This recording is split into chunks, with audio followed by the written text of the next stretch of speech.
Videos देखने के लिए सब्सक्राइब करें जनसत्ता.com, बेल आइकन दबाकर पाएं लेटेस्ट नोटिफिकेशन।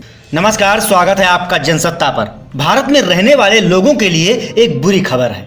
एक स्टडी के मुताबिक मौजूदा वक्त में दुनिया में दूसरी सबसे खराब एयर क्वालिटी भारत की है। इससे देश में रहने वाले लोगों की संभावित आयु यानी कि लाइफ एक्सपेक्टेंसी 5.2 साल तक घट रही है। एक एनालिसिस में कहा गया है कि भारत में हवा की गुणवत्ता पिछले कुछ सालों में लगातार बदतर हुई है। 1998 के बाद से अब तक प्रदूषण का स्तर 42% तक बढ़ चुका है। तो आइए जानते हैं स्टडी में क्या दावे किए गए और साथ ही इसका हम पर कितना बुरा असर पड़ रहा है।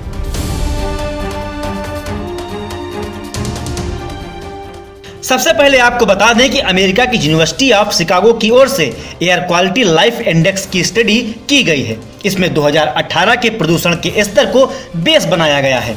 इसी आधार पर कहा गया है कि एक औसतन दिल्ली वासी हवा की खराब गुणवत्ता की वजह से अपने जीवन के 9.4 साल गंवा रहा है।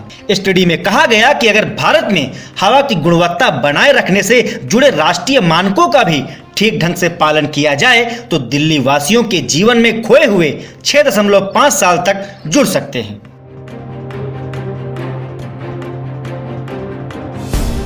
मौजूदा हालात की बात करें तो उत्तर भारत के करीब 24.8 करोड़ लोग अपने जीवन के 8 साल तक गंवा सकते हैं। भारत में लखनऊ को वायु प्रदूषण में सबसे निचले स्थान पर रखा गया है। यहाँ की गुणवत्ता विश्व स्वास्थ्य संगठन के मानकों से 11 गुना ज्यादा खराब है। इस लिहाज से शहर में रहने वाले लोग अपने जीवन के 10.3 साल गंवा रहे हैं।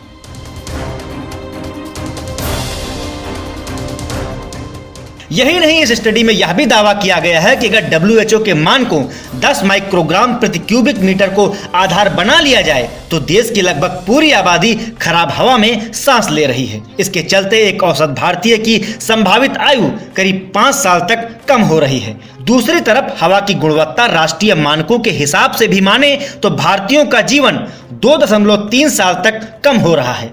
स्टडी के मुताबिक भारत की 84% आबादी उन इलाकों में रहती है जहां हवा की गुणवत्ता राष्ट्रीय मानकों यानी कि 40 माइक्रोग्राम प्रति क्यूबिक मीटर से ज्यादा खराब है, जबकि WHO के मानक तो इससे भी ज्यादा हाई हैं।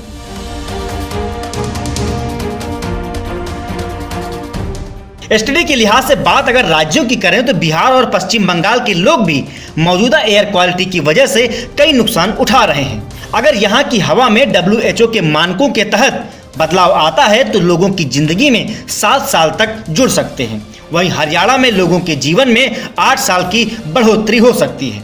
हालांकि यह सुधार कब आएगा, कैसे आएगा, ये तो देखने वाली बात होगी। फिलहाल लॉकडाउन पीरियड में हवा की गुणवत्ता में थोड़ा सुधार जरूर आया था। फिलहाल आप इसी तरह की दूसरी रिपोर्ट्स के लिए बने रहिए जनसत्ता के साथ।